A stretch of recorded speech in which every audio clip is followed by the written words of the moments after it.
absen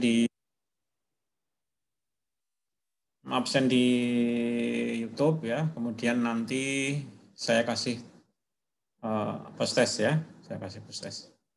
Ya, mohon diperhatikan baik-baik nanti untuk praktikum nanti akan mengikuti pola yang akan saya gunakan pada saat materi kuliah ya. Saya ingatkan ya untuk praktikum nanti saya usahakan secepatnya ya karena jadwalnya padat menginstal SPS 8 ya dan usahakan jaringannya tidak lalat ya. Nanti kalau jaringannya banyak yang bermasalah nanti kuliahnya praktikumnya digas saja ya karena untuk materi kuliah Metopen materi praktikum Metopen ini memerlukan jaringan yang kuat ya.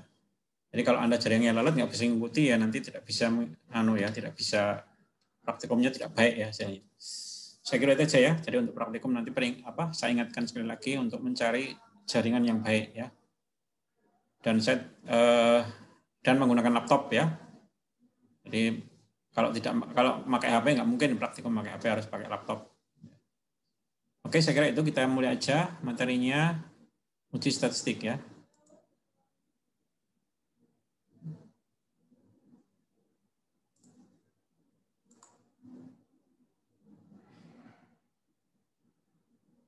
Ya, materinya uji statistik ya.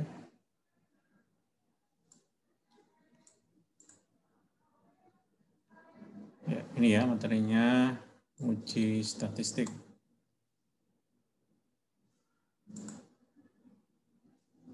Kita mulai dulu dengan hal yang mendasar ya pada komponen uji statistik yaitu skala ya, skala dalam penelitian. Jadi ini hal yang mendasar yang harus kita pahami nanti ya kalau kita melakukan penelitian ya. Jadi skala itu ada beberapa tingkatan ya. Yang pertama adalah skala nominal. Ya. Skala nominal ini adalah skala yang paling sederhana atau tingkatannya paling rendah dalam suatu penelitian. Ya. Skala nominal ini biasanya diberi nama skala kategori ya atau bentuknya kategori ya biasanya ya kategori. Contohnya adalah jenis kelamin. Ya, jenis kelamin itu skala nominal. Jadi jenis kelamin kan hanya ada dua ya, laki-laki perempuan gitu ya. Itu hanya ada dua pilihan ya, skala nominal itu hanya ada dua pilihan. Kemudian kebiasaan ya, kebiasaan merokok ya. Kebiasaan merokok itu biasa merokok dan tidak biasa merokok. Itu kan hanya ada dua pilihan, itu namanya skala nominal. Atau mungkin pinter dan bodoh misalnya. Itu skala nominal ya, karena hanya ada dua pilihan ya, pinter dan bodoh. Itu adalah skala paling rendah tingkatannya ya. Jadi kalau nanti pada saat skripsi yang banyak kepakai itu jenis kelamin ini ya. Jenis kelamin itu masuk skala nominal yang banyak dipakai dalam skripsi ya. Jadi jenis kelamin ini adalah parameter untuk untuk sosiodemografi ya. Sosiodemografi kan jenis kelamin ya, umur ya. Kemudian pendidikan, pekerjaan itu sosiodemografi. Tapi yang diantaranya yang merupakan skala nominal hanya jenis kelamin aja ya, karena hanya dua ya, laki-laki perempuan. Kemudian skala ordinal ya, skala ordinal ini tingkatannya lebih tinggi ya dalam suatu penelitian ya, karena dia mengenal lebih dari dua tingkatan. Ya, mengenal lebih dari dua tingkatan. Skala nominal ini banyak sekali dipakai dalam penelitian sosial ya. Misalnya penelitian tentang tingkat pengetahuan. Ya. Dan banyak juga digunakan untuk pada parameter sosiodemografi. Ya, tadi sudah saya singgung ya. Skala ordinal itu misalnya umur. Ya, misalnya umur itu skala ordinal. Jadi umur kan dikelompokkan ya. Umurnya 18 sampai 25, 25 sampai 35, 35 sampai 45. Itu masing-masing kelompok umur diberi kode. Misalnya umur 18 sampai 25 ya kodenya 1 ya. Umur 25 sampai 35 kodenya 2 ya. Umur 35 sampai 45 kodenya 3. Itu skala ordinal ya. Skala ordinal itu mengenal tingkatan ya, mulai dari tingkatan paling rendah 1, 2, 3, 4 dan sebagainya ya. Skala ordinal juga mengenal angka 0 ya, jadi 0 bisa ya. 0, misalnya pendidikan SD itu nilainya 0 misalnya. Pendidikan SMP nilainya 1. Pendidikan SMA nilainya 2 ya. Pendidikan D3 nilainya 3. Pendidikan S1 nilainya 4. Itu skala ordinal ya, 1 2 3 4. Itu adalah skala ordinal yang digunakan dalam mengidentifikasi sosiodemografi. Ya, sosiodemografi itu tadi ya, umur ya, kemudian pekerjaan ya, pendidikan ya, SD, SMP dan sebagainya. Kemudian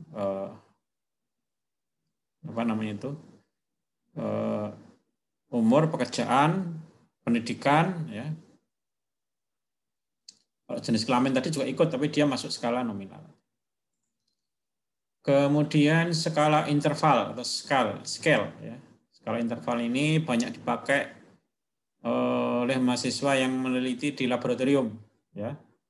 Penelitian-penelitian yang di laboratorium itu banyak menggunakan skala interval. Jadi skala interval ini mulai dari 0 ya, dimulai dari 0. Ya, angkanya itu dimulai dari, biasanya tidak memiliki angka 0 ya, biasanya ya. Misalnya daya hambat bakteri misalnya ya. Daya hambat bakteri kan tidak mungkin 0 ya, jarang ya.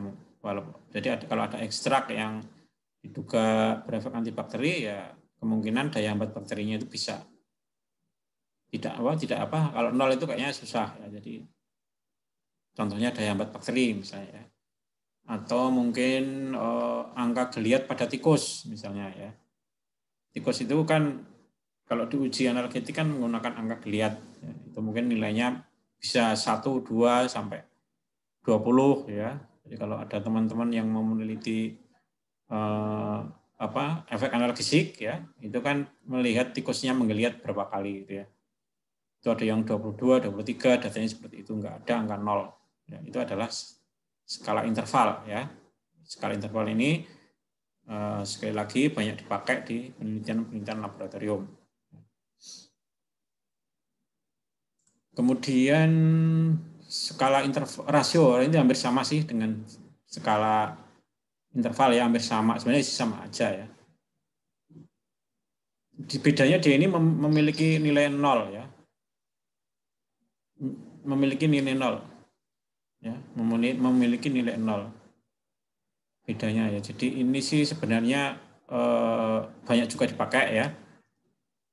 Kalau dalam penelitian misalnya ya tadi ya hampir sama sih sebenarnya, boleh dikatakan sama ya, daya hambat bakteri tadi ya. Bisa 0 sih sebenarnya ya kalau misalnya yang dipakai kontrol negatif ya. Kalau kontrol negatif itu kan ada angka 0-nya ya, daya hambat bakteri ya. Seperti itu. Jadi kalau saya simpulkan ya, yang skala rasio dengan skala interval ini sebenarnya sama aja ya. Sebenarnya sama aja pada prinsipnya. Ya, itu mengenai angka-angka yang harus Anda perhatikan ya dalam penelitian ya. Nanti digunakan di dalam pengajuan proposal ya, angka-angka ini ya, nanti akan saya tunjukkan. Ya, ini angka-angkanya. Kalau Anda menulis proposal, ini ada tabel ya. Ini misalnya ada mahasiswa yang akan meneliti tingkat pengetahuan ya, di suatu tempat. Ya. Misalnya tingkat pengetahuan tentang analgesik, misalnya ya, pada apotek X ya, di Kecamatan Rembun misalnya, ini misalnya aja ya. Ini datanya seperti ini tabelnya ya nanti. Jadi angka-angka itu tadi diaplikasikan dalam tabel. Ya. Anda lihat tadi apa yang saya sampaikan ya. Kalau pengetahuan itu termasuk ordinal ya. Pengetahuan kan baik, gitu, sedang, cukup, sedang atau cukup, kemudian kurang. Ya, itu ada ringnya. Jadi kalau angkanya 1 itu baik, ya. Kalau angkanya 2 itu sedang, kalau angkanya 3 kurang. Itu skala ordinal tadi ya. Ini juga jenis kelamin kan nominal hanya mengenal 2 ya, laki-laki perempuan. Ya, jadi jenis kelamin itu kan hanya mengenal 2. Seperti itu ya. Jadi umur ini bisa di macam-macam ya umur itu. Umur itu bisa dibuat skala ordinal, terserah peneliti mau dijadikan 5 level ya, mau dijadikan 4 level, terserah peneliti. Yang penting membuat ranknya itu yang masuk akal ya. Kalau ini dibuat 5 level. Ya. Mungkin ada juga harusnya ya level ke-6 itu usia di atas 60 tahun.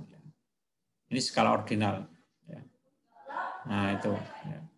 Jadi ini ini tabel yang digunakan oleh mahasiswa yang akan meneliti tentang tingkat pengetahuan. Ya. Ini banyak sekali ya judul skripsi yang tingkat pengetahuan itu banyak ya, lebih dari 10 judul kayaknya ya.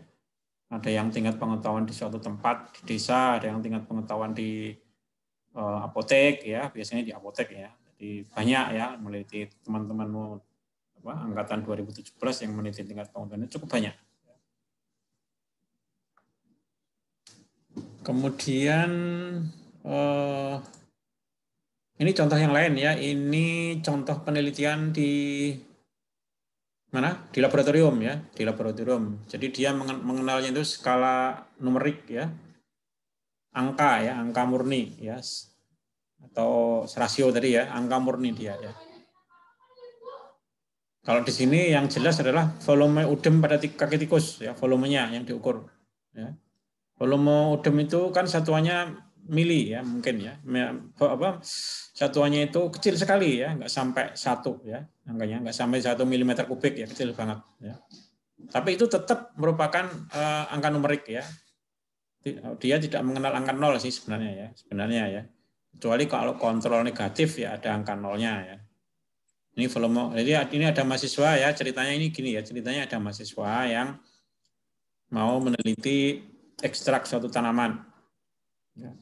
Yang diduga ya, ekstrak tanaman itu ya berdasarkan jurnal itu mempunyai efek antiinflamasi ya atau anti peradangan.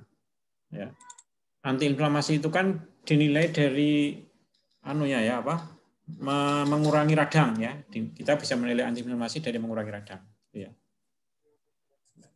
Nah, radang itu berkurang kan ada volumenya juga berkurang. Jadi kalau volume radang itu berkurang. Jadi kalau misalnya ada tikus ya disuntik dengan disuntik dengan karagenin itu kan disuntik kakinya ya. Itu kan kakinya itu jadi mengalami radang, mengalami inflamasi dan volumenya akan membesar.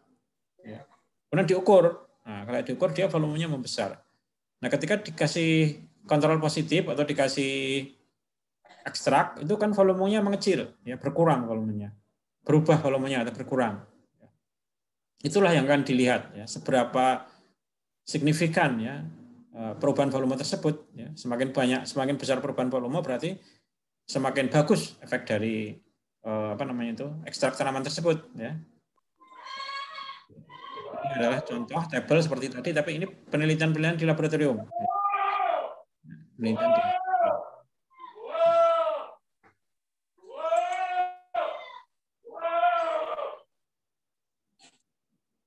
Ya, oke ya, kita lanjutkan. Ya, ini mungkin ada dulu pernah disampaikan ya. Dulu sudah pernah disampaikan, ini saya ulang ya mengenai variabel dalam penelitian. Ya, mungkin saya mengingatkan aja ya. Jadi sekali lagi ya, satu hal ya, tidak semua penelitian itu mengandung variabel bebas dan variabel terikat ya. Tidak semua penelitian itu mengandung variabel bebas dan variabel terikat. Ya. Itu satu yang perlu dipahami ya. Jika penelitian itu mengandung variabel bebas dan variabel terikat, harus dilakukan uji statistik. Ya. Tapi jika tidak, itu tidak perlu dilakukan uji statistik. Ya. Misalnya kalau Anda meneliti tentang etnobotani, itu kan tidak ada variabel penelitiannya. Namanya penelitian univariat. Ya. Tidak ada variabelnya. Jadi kalau meneliti etnobotani itu cuma deskriptif, ya, menggambarkan tumbuhannya itu apa saja, ya, yang berefek sebagai analgesik misalnya, yang berefek sebagai antidiabetik, itu hanya deskriptif. Ya. Tidak mengenal variabel bebas dan tidak mengenal variabel terikat. Ini banyak sekali yang tidak paham ya, jadi kadang-kadang bingung ya membuat proposal ya ditulis variabel bebas, variabel terikat, padahal dia hanya penelitian deskriptif. Ya, ini perlu saya tegaskan sekali lagi bahwa penelitian-penelitian yang tidak ada variabel bebas dan terikatnya itu cukup ada juga ya yang melakukan, contohnya adalah penelitian etnobotani. Lah ini saya membahas tentang penelitian yang ada variabel bebas dan variabel terikat. Ya. Ini contohnya ini ya, contohnya ini tadi ya, ini penelitian tadi ya, yang ini ya, yang antiinflamasi tadi. Ya. Jadi ada variabel bebas dan variabel terikat atau variabel tergantung. Ya. Kalau variabel bebas itu adalah konsentrasi dari ekstraknya. Ya. Jadi konsentrasi ekstraknya itu beda-beda. Ya, misalnya 2%, 4%, 6% itu beda-beda. Ini namanya variabel bebas. Ya. Kemudian variabel terikat itu adalah antiinflamasinya, ya, efek antiinflamasinya. Jadi di sini parameternya adalah volumenya, ya, volumenya. Nah ini variabel terikat ini tergantung dari konsentrasi ekstraknya, ya. Tergantung, makanya dia dikatakan variabel tergantung, ya. Jadi dia kalau ekstraknya mungkin besar ya persentasenya, dia akan berkurang ya volume inflamasinya. Ya, ini adalah variabel-variabel dalam penelitian ya. Nah, nanti variabel bebas ini nanti dibuat hipotesis ya, dibuat hipotesis apakah ada hubungan antara variabel bebas dengan variabel terikat ya. Jadi ada caranya gimana? Caranya ya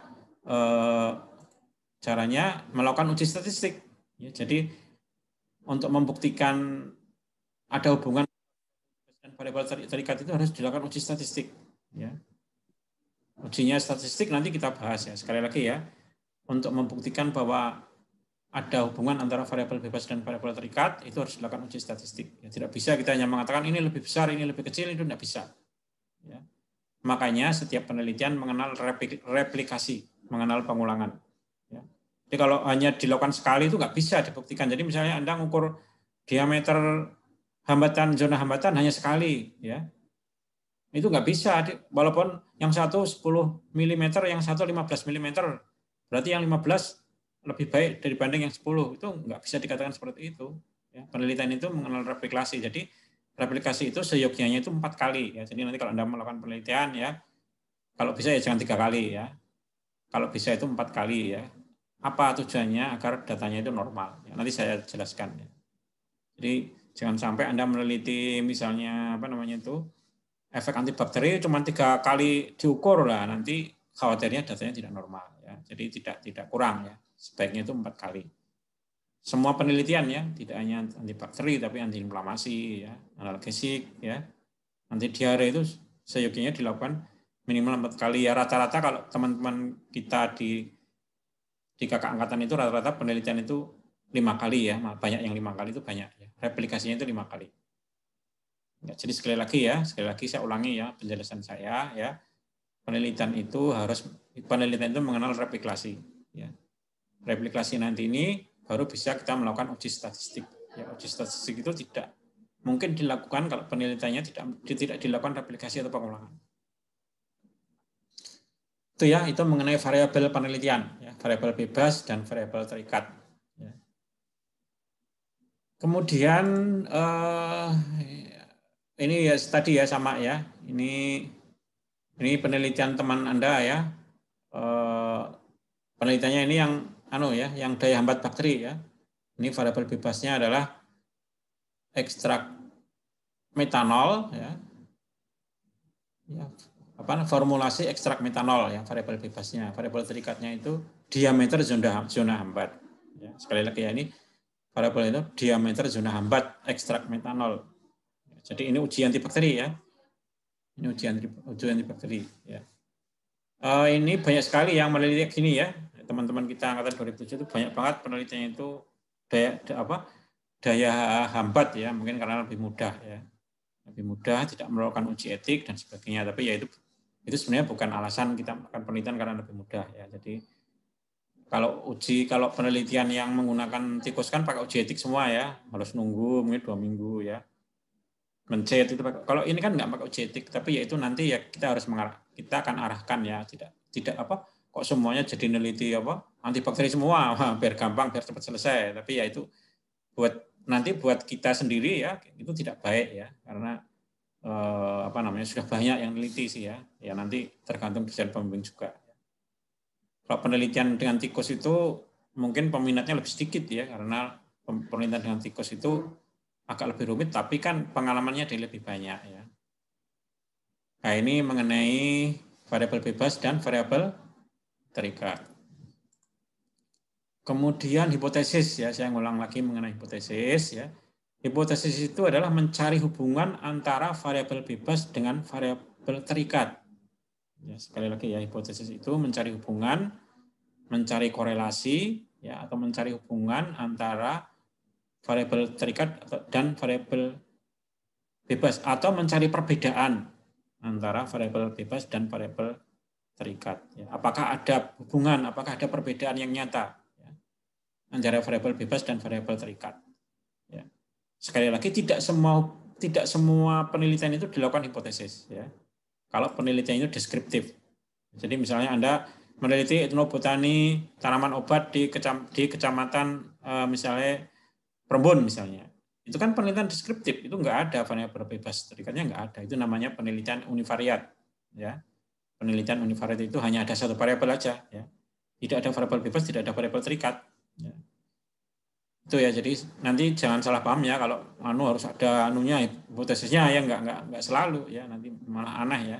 Penelitian deskriptif, bahkan penelitiannya Bu Endang yang dokter Endang itu kan beliau meneliti itu penelitian deskriptif kualitatif, ya, nggak ada variabel bebas, tapi dia bisa jadi dokter, ya.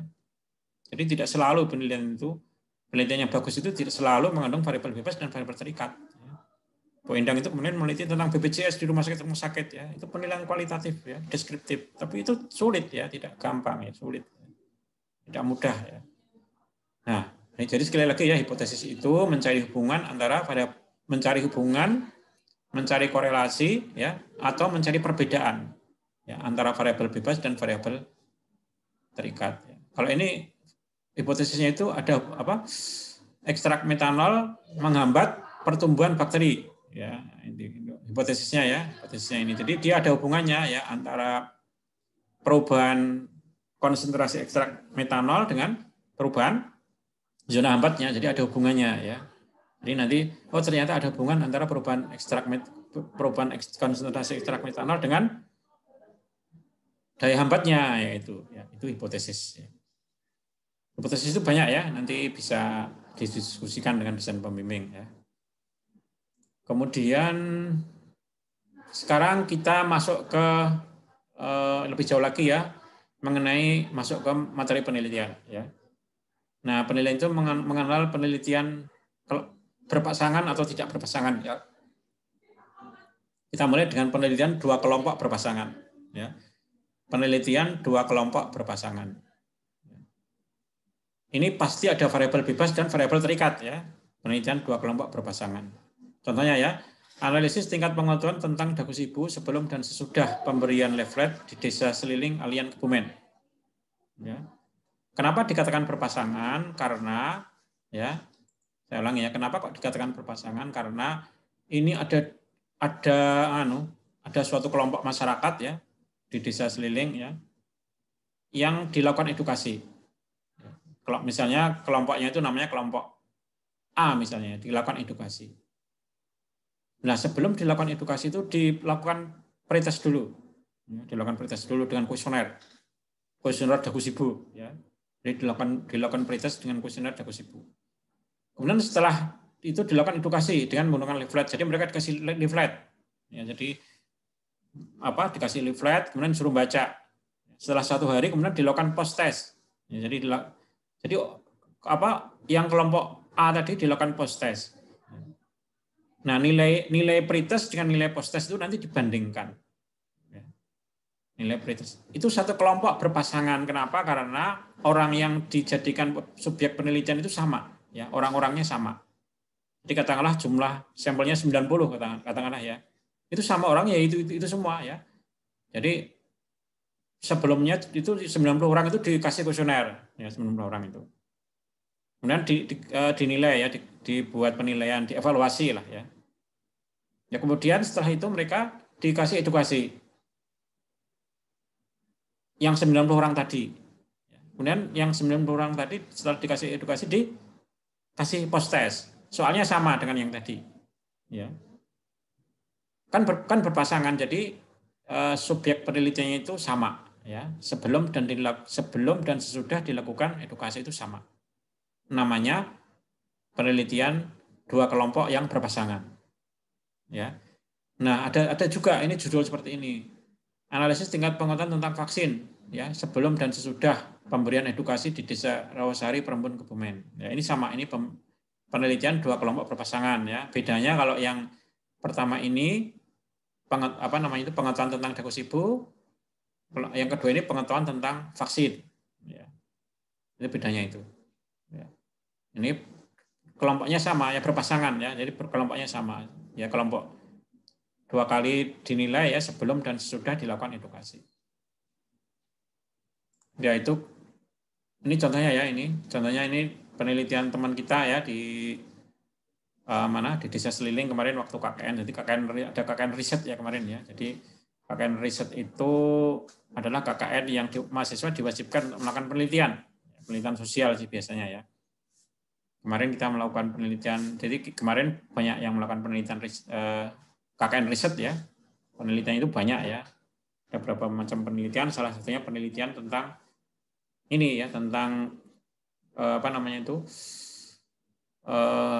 tingkat pengetahuan tentang vaksin ya, salah satunya. Nah, jenis penelitian ini kalau saya bacakan rancangan penelitian, jenis penelitian yang digunakan adalah penelitian quasi eksperimen design ya, eksperimen semu. Jadi ingin melakukan eksperimen ya.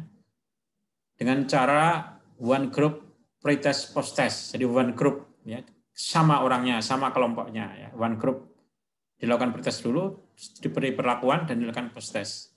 Ya. Perlakuannya adalah sosialisasi menggunakan media PowerPoint dan leaflet. Ini perlakuan. Ya. Perlakuannya itu dilakukan oleh mahasiswa ya. Jadi mahasiswa melakukan edukasi. Ya. Setelah selesai dilakukan pengukuran kembali. Jadi sebelum dilakukan edukasi itu diukur, ya, dinilai. Setelah dilakukan edukasi dinilai juga. Seperti itu ya.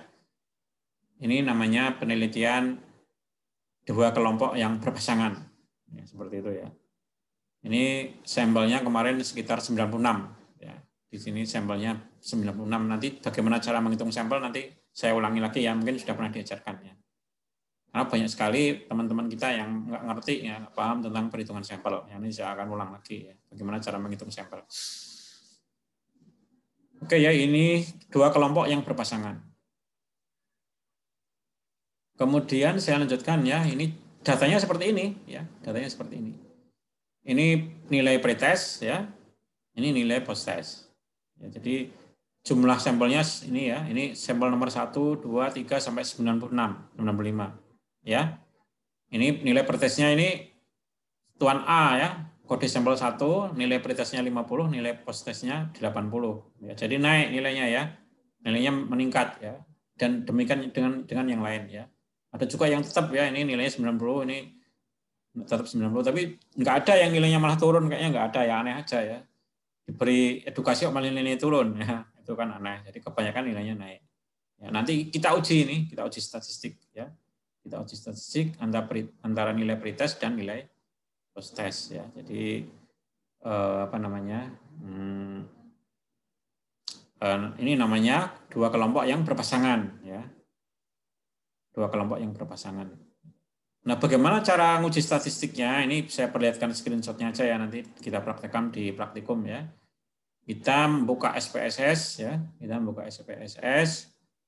Ya, kemudian datanya dimasukkan, nanti caranya masukin data nanti saya ajari ya, kita ajari bareng-bareng. Nanti kita masuk ke menu comparement ya. Uji komparatif namanya ya, comparement, uji komparatif. Jadi SPSS itu mengenal uji komparatif, membandingkan, mengkomparasi ya. Nanti kita milih ya, karena tadi berpasangan ya, paired sample t-test ya. Paired itu berpasangan. Nanti milihnya di sini. Jadi enggak SPSS itu nggak usah dihafalkan, yang penting logikanya jalan aja lah ya. Jadi nggak usah ngapal ke. Menunya banyak banget ya. Menunya itu banyak sekali. Jadi kalau kita ngapal ke nanti malah bingung ya. Jadi paired itu artinya berpasangan. Jadi tadi ujinya berpasangan. Paired sample t-test. Nanti ngekliknya di sini, nanti saya ajari ya. Kita praktekkan pada saat praktikum. Oke, saya lanjutkan ya. Kemudian, nah sebelum dilakukan uji statistik ya, kita melakukan uji normalitas dulu. Jadi tadi kan dua kelompok berpasangan tadi ya, kita melakukan uji normalitas. uji normalitas itu hanya dilakukan jika datanya itu bentuknya numerik, ya, angka, ya.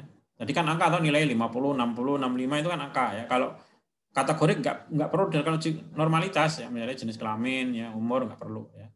Kalau ini kan datanya numerik, ya. Bukan data ordinal, ya.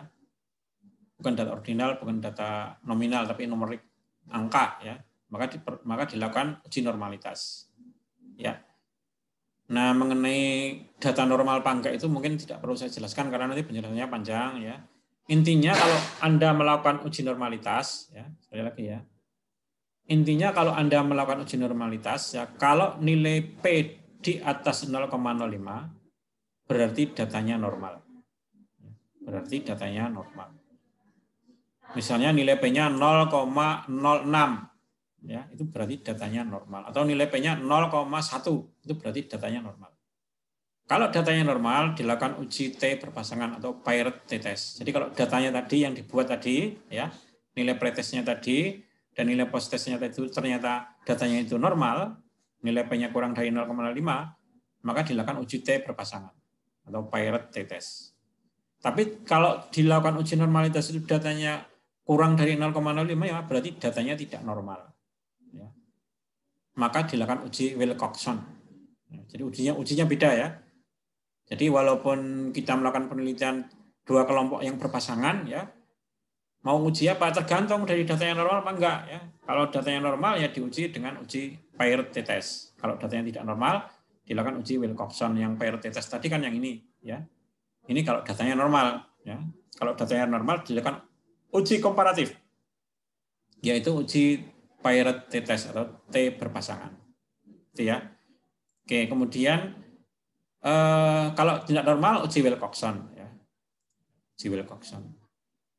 Nah, untuk uji Wilcoxon nanti kita kita praktekkan juga, ya, pada saat praktikum. Kemudian ini uji normalitas itu pakai ini, ya. Uji normalitas itu pakai ini.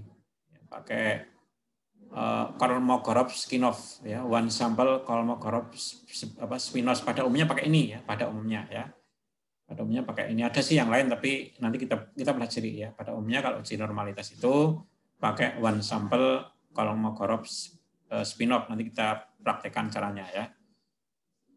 Jadi sebelum dilakukan uji statistik, dilakukan uji normalitas dulu, ya, dengan Kolmogorov-Smirnov. Kemudian ini hasil uji normalitas itu seperti ini, ya. Hasilnya seperti ini, ya. Anda lihat, ya, bahwa ini hasilnya itu kurang dari 0,05, ya. 0,024 kan lebih kecil dari 0,05, ya. Maka ini datanya tidak normal. Jadi tadi, ya, yang data ini, yang tadi ini setelah dilakukan uji normalitas, ya, data ini ternyata datanya itu nilainya 0,024, berarti kan dia tidak normal karena lebih kecil dari 0,05, maka dilakukanlah uji Wilcoxon, ya. Maka dilakukanlah uji Wilcoxon. Jadi ini nanti data yang ini itu nanti ujinya pakai uji Wilcoxon, ya. Ini, ya, nanti pakai uji Wilcoxon. Karena datanya tidak normal. Itu, ya. Oke. Kemudian kalau kita sudah mau bisa menentukan, ya, apakah pakai uji Wilcoxon, apakah pakai uji paired t-test atau T berpasangan, maka kita akan mengartikan. Bagaimana cara mengartikan? Jika nilai P-nya kurang dari 0,05, ya, jadi kalau kita nguji Wilcoxon atau nguji T berpasangan nilai P-nya kurang dari 0,5, berarti ada hubungan antara dua variabel. Jadi hipotesisnya terbukti. Ya, jadi hipotesis itu ada hubungan antara edukasi dengan kenaikan tingkat pengetahuan. Jadi setelah diedukasi ternyata terbukti, ya, terjadi kenaikan tingkat pengetahuan.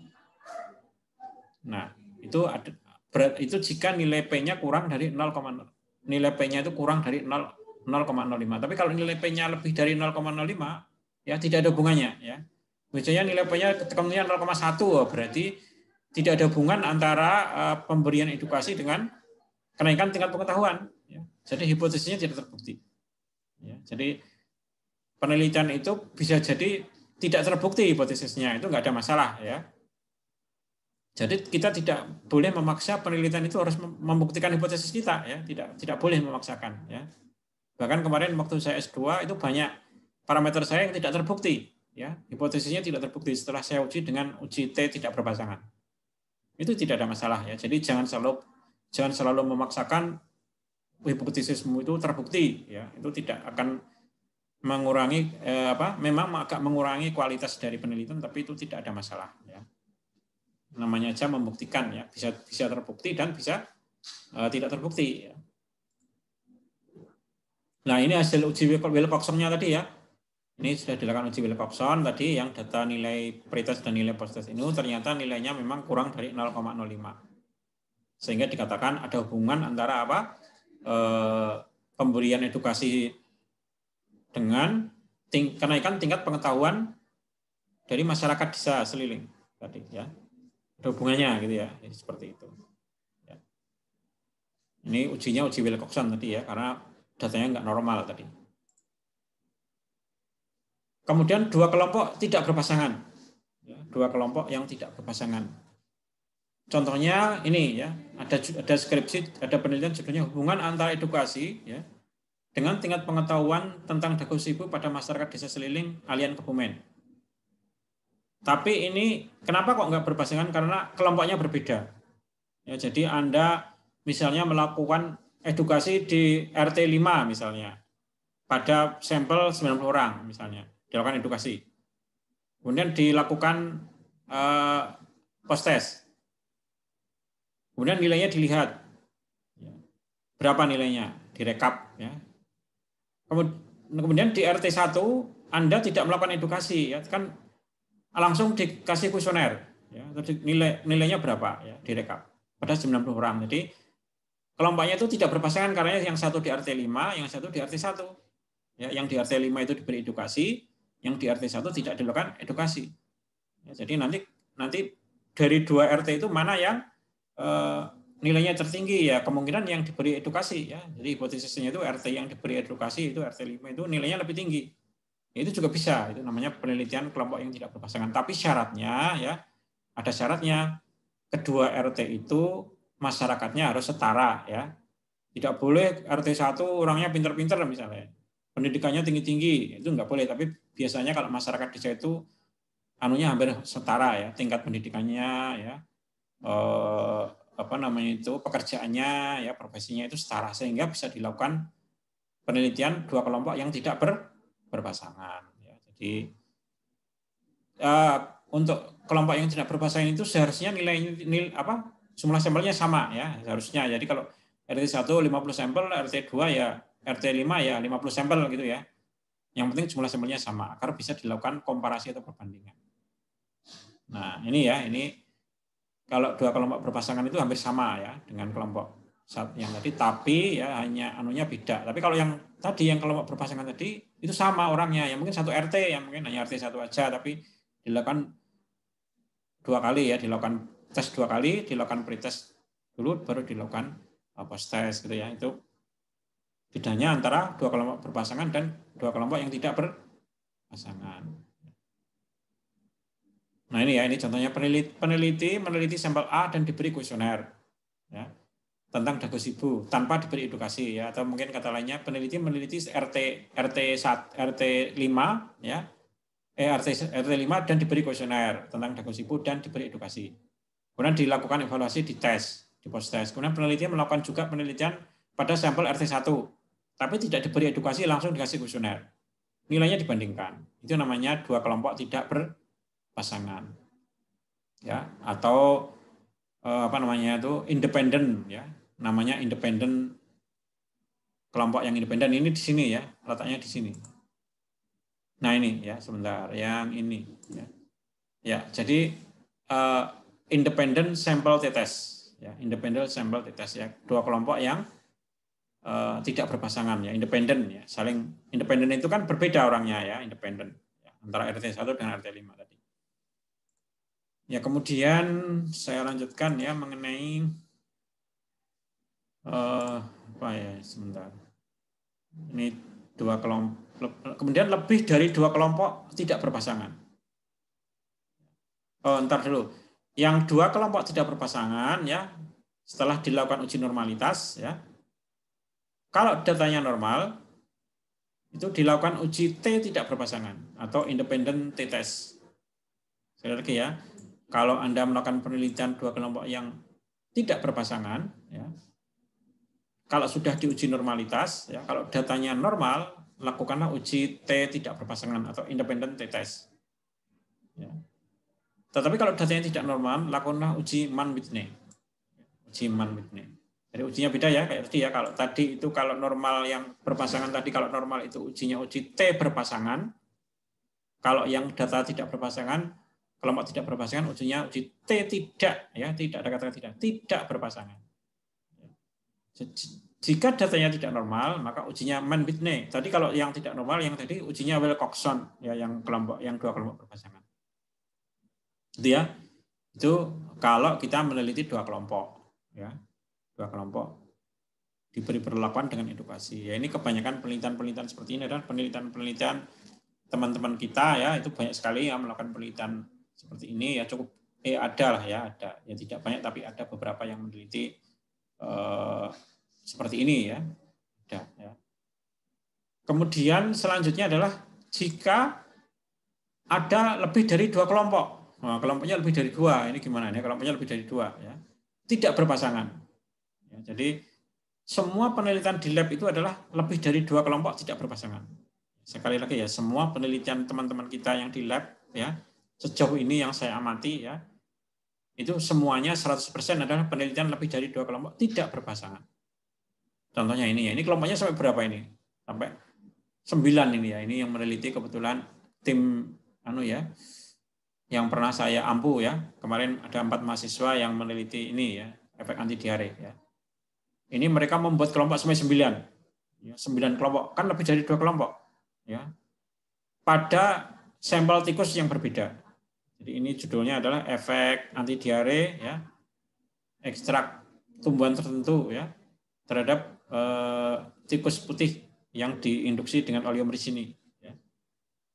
Ini kelompok 1 itu kontrol negatif, kelompok 2 kontrol positif, kelompok 3 ekstraknya itu 1:1, kelompok 4 ekstraknya 1:2, ya, kelompok 5 ekstraknya 2:1 dan seterusnya. Ini udah 9 kelompok. Jadi ini namanya lebih dari 2 kelompok tidak berpasangan. Ya, ini menggunakan tikus ya. Sampelnya ini tikus. Kalau tadi kan manusia ya, tadi menggunakan orang ya, tadi ini menggunakan tikus ya. Nah, kalau Anda melakukan penelitian seperti ini harus menggunakan uji etik ya. Uji etik dulu ya. Karena menggunakan hewan uji mamalia. Jadi uji etik itu dilakukan jika hewan ujinya itu hewan vertebrata. Ya, hewan bertulang belakang. Ya, atau mamalia ya. Mamalia pasti bertulang belakang, tapi menurut apa yang saya ketahui itu vertebrata. Misalnya tikus ya, mencit ya, nggak ada. Sejauh ini penelitian kita hanya dengan tikus dan mencit, ya nggak ada yang meneliti dengan kambing, ya sapi nggak ada ya. Nanti malah sulitan ya kamu ya meneliti dengan kambing ya. Nanti kamu dapat biayanya gede banget ya. Sejauh ini penelitian itu adalah penelitian tikus ya, itu nanti harus menggunakan uji etik ya, uji etik. Nah, untuk uji etiknya nanti biasanya kita melakukan di universitas lain ya, mungkin UAD ya, bisa UGM dan sebagainya ya. Kemudian ini contoh lagi adalah 2 kelompok tidak berpasangan penelitian antiinflamasi. Ya, penelitian antiinflamasi ya, tadi yang sudah saya singgung ya, ini 5 kelompok mereka. 5 kelompok. Ya. Ini kontrol negatif ya, kelompok 2 kontrol positif, kelompok 3 itu 100 ya, dosisnya 100, kelompok 4 dosisnya 200, kelompok 5 dosisnya berapa ini? 400 kayaknya ini. Ya. Ini ada 5 kelompok, berarti kan lebih dari 2 kelompok ya, yang tidak berpasangan karena tikusnya beda-beda. Nah, ini replikasinya 5 kali ya. Karena menggunakan 5 ekor tikus. Replikasinya 4 kali. Jadi Anda jangan melakukan penelitian yang menggunakan 3 ekor tikus setiap kelompok ya. Karena ada resiko datanya tidak normal. Resikonya gede. Kalau datanya tidak normal itu harus ngulang aja deh ya. Kalau kamu melakukan penelitian lebih dari 2 kelompok, kemudian datanya nggak normal, itu lebih baik ngulang daripada nanti tidak bisa dianalisis ya. Makanya kalau melakukan replikasi itu ya tikusnya ya paling enggak 4 ya, tadi sudah saya singgung ya. Kalau ini tikusnya berapa ini? Ya, ini tikusnya 4 kalau penelitian yang ini ya. Ya. Ini enggak disebutkan tapi 4. Kalau ini 5 ya, tikusnya ini 5. Ini berarti 5 replikasi, 5 pengulangan. Ya, 5 replikasi. Jadi dia melakukan ini pada 5 ekor tikus ya, melakukan kontrol negatif pada 5 ekor tikus. Ya. Tapi jarang yang melakukan 6 ya, jarang karena biaya ya. Anda boleh melakukan penelitian pada mencit itu nggak ada masalah ya, tapi penelitian mencit dan tikus itu ada plus minusnya, saya beritahu ya. Ada plus minusnya. Ya, silahkan nanti bebas saja mau pakai tikus atau mencit ya. Plusnya meneliti dengan tikus adalah tikus itu hewan yang lebih jinak dibanding dengan mencit menurut pendapat saya ya. Walaupun besar tapi dia lebih jinak ya. Dan yang kedua kelebihan tikus adalah lebih mudah diaplikasikan. Jadi tikus itu kalau diukur kan tikus itu bisa sampai 5 cc pemberiannya. Itu lebih mudah ya. Ngukurnya itu lebih gampang. Misalnya 2,5 cc itu gampang sekali ya pakai spet. Ngukur 2,5 kan gampang. Sehingga hasilnya lebih akurat menurut pendapat saya ya, lebih akurat. Tapi kalau penelitian dengan tikus itu kelemahannya mahal. Ya, satu ekor tikus harganya 45.000. Jadi kalau Anda pakai 25 ekor tikus ya dikalikan aja 25 kali 40.000. Ya, tapi harus ada cadangan ya, jangan beli ngepas ya. Nanti kalau ada yang mati tikusnya ya ada cadangannya. Kelemahannya tikus adalah mahal. Kalau mencit itu murah, 15.000 ya. 15.000 tapi itu ya mencit itu lebih bandel. Ya kecil tapi bandel mencit itu ya. Kecil tapi bandel ya, susah diperlakukan ya. Suka menggigit, lebih suka menggigit dibanding tikus menurut saya ya. Dan mengambilnya sampel itu agak ribet angel karena kadang-kadang 0,23 cc itu kan saya kadang-kadang bertanya pada misalnya kamu gimana cara ngukur 0,23 cc bisa enggak itu kan enggak bisa dia kadang-kadang 0,26 cc itu bedanya 0,23 dan 0,26 dari mana enggak sehingga hasilnya tidak akurat menurut saya kelemahannya itu ya kelebihannya harganya murah kelemahannya perlakuannya lebih sulit ya nanti silahkan aja ya nanti memilih antara tikus dan mencit silahkan aja. Kalau bimbingan saya kebanyakan sih saya suruh pakai tikus ya, tapi ya nggak ada. Saya nggak akan nggak ada masalah ya kalau ada yang pakai mencit silakan aja. Yang penting kalau pakai mencit itu harus terampil ya, harus terampil, lebih terampil ya. Itu saya akan lebih terampil. Oke, kemudian apalagi ya ini. Nah ini yang antibakteri ya, yang disukai oleh banyak orang karena gampang ya. Gampangnya apa? Karena tidak pakai uji statistik, kita murah, cepat. Ya. Ibaratnya ini penelitian gampang ya karena dulu waktu saya saya dulu skripsi ya dulu saya pakai antibakteri tapi kan saya dulu prosesnya kan lama karena saya dulu menghidupkan jamur dulu ya. Kalau ini kan dia membuat formulasi ya. Formulasi di mana mengandung ekstrak yang berbeda ya ada yang 10 ada yang 20 ada yang 30 ya ini ada 3 formulasi jadi ini ada berapa kelompok ada 3 kelompok ya tidak berpasangan ya ini pakai uji antibakteri. Ini uji antibakterinya gampang, tapi yang susah bikin formulasinya ini loh, yang susah ya.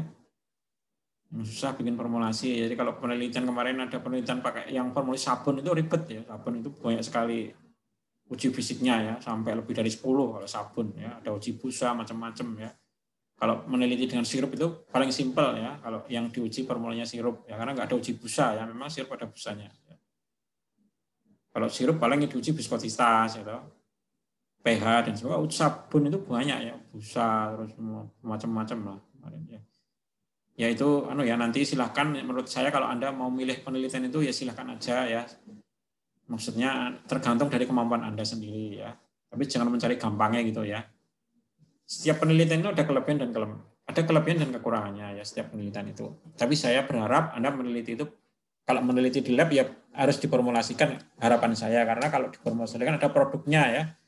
Anda bisa menciptakan produk itu yang bagus. Jangan hanya ekstrak aja ya kalau bisa ya. Kalau penelitian dengan ekstrak itu kan terlalu simpel ya. Ekstrak daun nangka terus diuji antibakteri ya cepat banget selesai. 3 hari selesai itu ya. Masa rasinya sehari, terus uji saya selesai 3 hari itu tidak kurang ya menurut saya kurang baik ya. Tapi nanti silakan didiskusikan dengan dosen pembimbing ya. Silakan aja. Tapi saya berharap ya untuk penelitian itu menggunakan formulasi seperti ini bagus ya penelitiannya ya. dia menggunakan dia menciptakan formulasi obat kumur ya. Ini ya, bagus ya. Walaupun ujinya gampang, tapi kan bikinnya formulasi kan susah ya. Uji fisiknya kan susah ya. Ya itu seperti itu nggak ada masalah ya menurut saya. Tapi jangan sampai cuman nguji ekstrak atau kemudian di apa namanya itu langsung uji antibakteri ya. Itu cepat ya. Itu jangan ya. Oke, kemudian kalau kamu meneliti yang kayak gini nih ya, yang seperti ini ya, yang lebih dari 2 kelompok, yang seperti ini ya, yang seperti ini itu namanya menggunakan uji one way ANOVA ya. Menggunakan uji one way ANOVA. Nah, kalau saya ingatkan sekali lagi ya, kalau Anda melakukan penelitian seperti ini datanya harus normal. Ya. Sekali lagi ya, datanya harus normal. Kalau datanya tidak normal, nanti tidak bisa dilakukan pembahasan. Kalian bahas angel. Ya, karena Anda tidak bisa membuktikan perbedaan antar kelompok. Ya, jadi datanya normal, mending ngulang aja. Ya. Mending ya, daripada nanti bermasalah ketika Anda bahas. Ya. Saya mengingatkan ya, kalau penelitian seperti ini, datanya harus normal. Jadi sejauh ini yang saya pantau itu semua teman-teman kita itu datanya normal. Ya. Tapi yang mbok-mbok Anda itu tiba-tiba kok nasibnya kurang baik, datanya nggak normal, ya itu harus diulang. Itu ya, jadi datanya harus normal. Jadi sehingga bisa dilakukan uji ANOVA, ya, one way ANOVA. Nah, bagaimana caranya itu seperti ini, ya, seperti ini caranya. Nah, kalau anunya seperti ini tuh dilakukan 2 uji dulu, yaitu uji normalitas dan uji homogenitas. Ya, dilakukan 2 uji dulu, ya. Kalau tadi kan cuma uji normalitas cukup, ini harus ada uji normalitas dan harus ada uji homogenis. Untuk menentukan langkah selanjutnya itu harus dilakukan 2 uji, yaitu uji normalitas dan uji homogenitas. Nah, jika datanya normal dan homogen, ya, maka dilakukan uji ANOVA dilanjutkan dengan uji post hoc LSD. Jadi datanya normal dan homogen. Jika datanya normal tidak homogen, ya, dilakukan uji ANOVA, ujinya sama uji ANOVA ya. Yang penting datanya normal dulu, maka dilakukan uji ANOVA, dilanjut dengan uji post hoc yaitu James-Howell. Kalau datanya tidak normal. Kalau datanya normal tapi tidak homogen. Nah, uji post hoc itu gunanya untuk mengetahui perbedaan antar kelompok. Kelompoknya tadi itu loh. Kelompok kontrol positif, kelompok kontrol negatif, kelompok formula 1 dan sebagainya ya. Nah, uji homogenitas itu dengan uji Levene ya. Jadi kalau kita melakukan uji Levene pakai uji Levene ya, itu nanti kita praktekkan ya. Jika nilai P-nya lebih dari 0,05 maka datanya itu homogen. Tapi jika nilai P-nya kurang dari 0,5 maka datanya tidak homogen. Jadi ini langkahnya agar kita bisa menentukan apakah memakai post hoc yang James-Howell, apakah pakai post hoc yang LSD ya. Itu ya. Nah, ini contohnya ya, ini contoh dari uji normalitasnya itu memakai ini uji normalitas ini penelitian saya ya kebetulan ya. Ini penelitian saya itu adalah penelitian yang menggunakan 9 kelompok ya. Yang tidak berpasangan ya, 9 kelompok. Jadi lebih dari 2 kan. Ada kontrol positif, ada kontrol negatif, ada ekstrak 1:1 dan sebagainya. Ya. Ini setelah diuji dengan uji normalitas ya, mengandungkan normalitas Shapiro-Wilk ya. Jadi uji normalitas ada 2 ya. Kolmogorov-Smirnov atau Shapiro-Wilk. Kalau Kolmogorov-Smirnov, kalau Shapiro-Wilk itu jika sampelnya kecil ya, jumlahnya sampelnya sedikit ya, kurang dari 60 kalau nggak salah. Tapi kalau sampelnya gede ya, lebih dari 60 ya, misalnya tadi kan lebih dari 60 ya. Misalnya kamu sampelnya banyak ya, lebih dari 60, uji Kolmogorov-Smirnov tadi yang penelitian tingkat penguatan Dagusibu tadi itu kan sampelnya 90 ya, 95. Itu sampelnya kan banyak, lebih dari 60, itu harus uji normalitasnya pakai uji Kolmogorov-Smirnov. Ya, sebenarnya hampir sama sih hasilnya ya. Tapi untuk lebih tertib ya sebaiknya kita menggunakan uji yang beda lah. Kalau ini tikusnya kan cuma 28 ya kalau nggak salah berapa ya? Ini tikus yang saya pakai itu 9 kali 4 ya, 36 tikus ini. Ini tikusnya cuma 36. Jadi kurang dari 60 maka uji normalitasnya pakai Shapiro-Wilk. Dan Anda lihat bahwa nilai P-nya itu lebih besar dari 0,05 semua sehingga datanya normal. Ya.